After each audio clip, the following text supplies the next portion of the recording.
Imagine acordar no corpo de um pássaro artificial em um belo universo desconhecido e misterioso. Pouco depois, encontrar uma inesperada companhia para ajudar a explorar o território, resolver enigmas e testemunhar o desenrolar de sua aventura. Mari chegou ao PlayStation VR 2 e nessa análise a gente vai conferir como ficou o trabalho da desenvolvedora Lone Kite Games.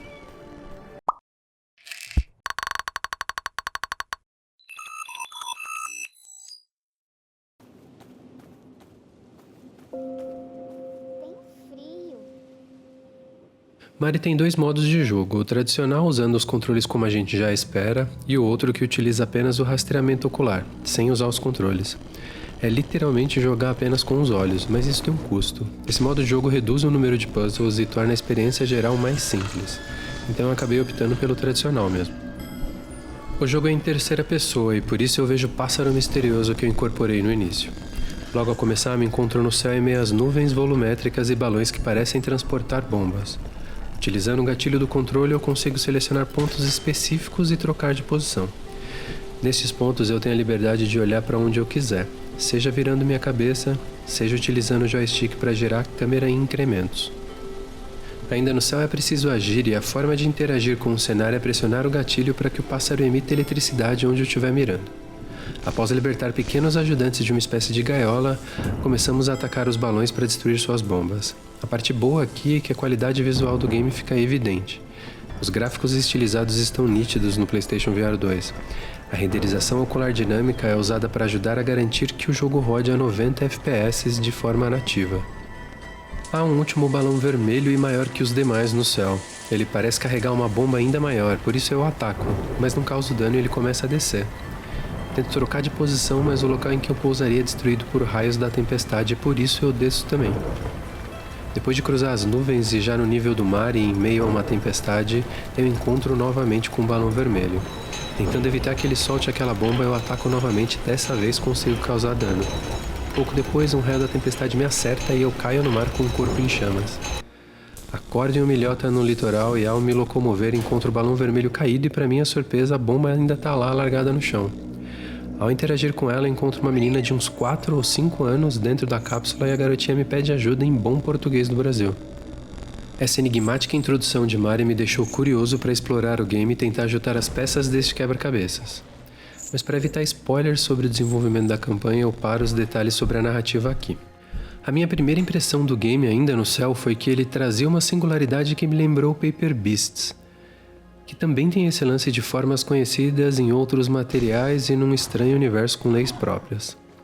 Mas bastou o contato com a garotinha e iniciar a exploração das ruínas que notamos as influências da Team Ico e de Fumito Ueda. A atmosfera e o universo criado de alguma forma remetem aos clássicos Ico, Shadow of the Colossus e The Last Guardian.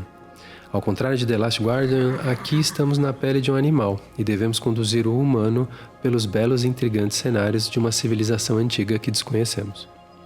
Acionando um gatilho, liberamos eletricidade para mudar de posição, colocar equipamentos em movimento, indicar onde a garotinha deve ir e eventualmente abrir portas ou acionar sistemas para que a nossa jornada siga.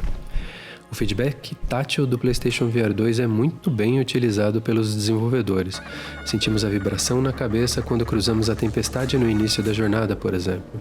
Os gatilhos adaptáveis funcionam muito bem também. Dosar a intensidade ao liberar energia elétrica para diferentes objetivos no jogo é um bom exemplo disso. A trilha sonora e efeitos são bons. Gosto da música calma com tom etéreo que se enquadra muito bem à atmosfera do jogo.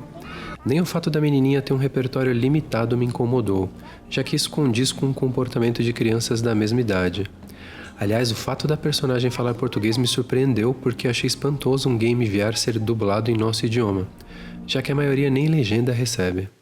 Só depois eu confirmei que o áudio dela não muda em outros países, e acho que a ideia de não compreender o que ela fala deve se conectar de alguma forma com essa aura misteriosa do jogo. Eu levei por volta de 3 horas para terminar a campanha. Segui meu ritmo, fui aproveitando e admirando a beleza, a atmosfera e a imersão nesse universo. Depois de concluir a campanha, decidi voltar para os colecionáveis que ainda me faltavam. Após completar a coleção, é possível desbloquear um outro final. Na minha opinião, ainda melhor que o anterior, então esse esforço vale a pena. Mar é como uma dessas obras artísticas que não nos dão o significado das coisas o tempo todo. ela deixa margem para a interpretação de quem entra em contato com ela. Excluindo as expressões da garotinha, toda a narrativa é contada sem uma única palavra. E por isso, boa parte da interpretação é muito pessoal. Para dar um exemplo, eu passei a parte inicial do jogo tentando destruir a bomba no balão vermelho, mas pouco tempo depois eu descobri que na verdade era uma criança e minha companheira de aventura. No geral, eu gosto do jogo não te dizer o que fazer e deixar que aquele mundo fale por si mesmo. Mas isso pode gerar alguma frustração porque durante o episódio final eu não sabia que era possível usar o teleporte com o joystick. A mecânica nova foi inserida sem nenhum aviso e quando eu descobri que era possível já estava frustrado. Uma simples animação discreta mostrando o controle no início daquela parte teria evitado o problema. Outro ponto que poderia melhorar é a ausência de elementos para aumentar a nossa conexão com a nossa companheira de aventura. Não podemos acenar, fazer cafuné ou interagir com a nossa companhia como é possível em games como Moss, Astrobot ou Ghost Giant. Toda a nossa interação com ela se dá por comandos e acho que essa foi uma oportunidade perdida. Bom, Mario acabou. E aí? Eu recomendo. Mario é um puzzle game de aventura num universo belíssimo e intrigante. E o fato dele não fechar sentido de tudo que apresenta certamente vai colocar sua cabeça para imaginar e preencher as lacunas dessa narrativa. A qualidade visual e seus controles simples fizeram com que eu me sentisse completamente imerso naquele mundo e não visse o tempo passar. O jogo tem um ritmo quase contemplativo, o que do meu ponto de vista se enquadra muito bem à sua proposta.